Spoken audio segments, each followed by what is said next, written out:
Hello అండి. నమస్తే. అందరూ ఎలా ఉన్నారు? బ్రోకలీ అయితే కర్రీ నేనెప్పుడు చేయలేదు. First time చేస్తున్నాననమాట.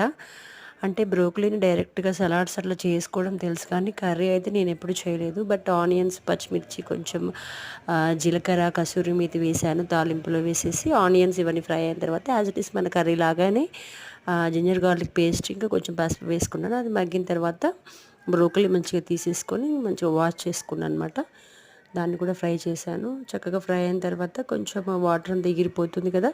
ఆ టైంలో ఇట్లా ఎగ్స్ కొట్టి వేసుకున్నాను అనమాట. కొంచెం ఇట్లా అయితే పిల్లలు కూడా తింటారు అని చెప్పేసి ఇలా చేశాను. ఇంకా టొమాటో కూడా వేసుకోవచ్చు. బట్ నేను టొమాటో వేయలేదు. నెక్స్ట్ తర్వాత ఈ చిల్లీ పౌడర్, ధనియా పౌడర్, ఇంకా సాల్ట్ ఇవన్నీ అడ్జస్ట్ చేసుకొని మన టేస్ట్‌కి తగ్గట్టుగా స్పైసెస్ అన్నీ వేసుకొని ఒక 5-10 మినిట్స్ అట్లా మూత పెట్టేసి మగ్గించుకున్న తర్వాత ఇంకా డిష్ అవుట్ చేసేసుకోవటం. యాజ్ ఇట్ ఈస్ కొత్తిమీర వేసేసుకుంటే ఏ కర్రీ అయినా చాలా బావుంటది కదా! సో, మీరు ట్రై చేయండి. బ్రోకలీ చాలా హెల్త్‌కి మంచిదట. తప్పకుండా